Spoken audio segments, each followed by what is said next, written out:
एक दिन एक बुजुर्ग डाकिया एक घर के दरवाजे पर दस्तक देकर कहता है, चिट्ठी ले लीजिए।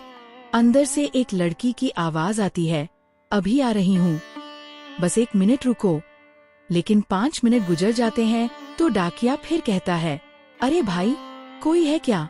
चिट्ठी ले लो, मुझे और भी जगह जाना है। अंदर से फिर आवाज आती है, डाकिया चाचा, अगर आपको जल्दी है तो चिट्ठी दरवाजे के नीचे से डाल दीजिए, मैं आ रही हूँ। डाकिया कहता है, नहीं बेटी, ये रजिस्टर्ड चिट्ठी है, हस्ताक्षर जरूरी है, मैं यहीं इंतजार करूँगा।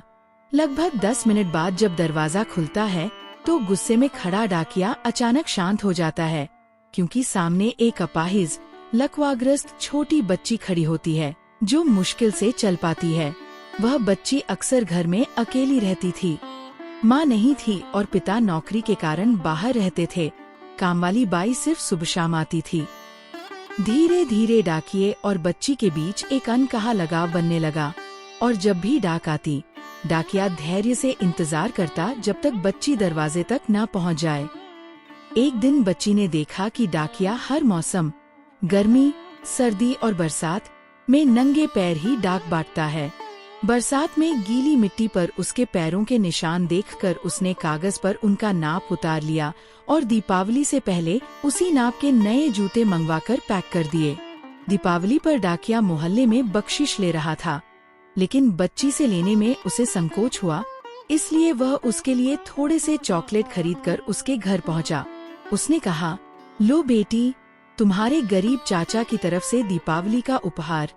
बच्ची खुश होकर अंदर गई और एक बड़ा पैकेट लाकर बोली, चाचा, ये मेरी तरफ से आपके लिए है, लेकिन इसे घर जाकर ही खोलना। डाकिया मना करता है, लेकिन लड़की के आग्रह पर उपहार ले लेता है। घर जाकर जब वह पैकेट खोलता है तो उसमें नई जोड़ी जूते देखकर उसकी आंखें भर आती हैं।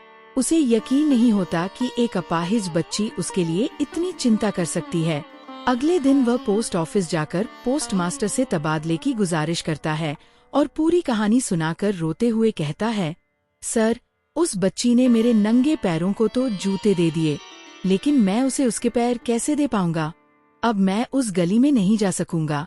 इतना कहकर वह फूट फूट कर रो पड़ता है।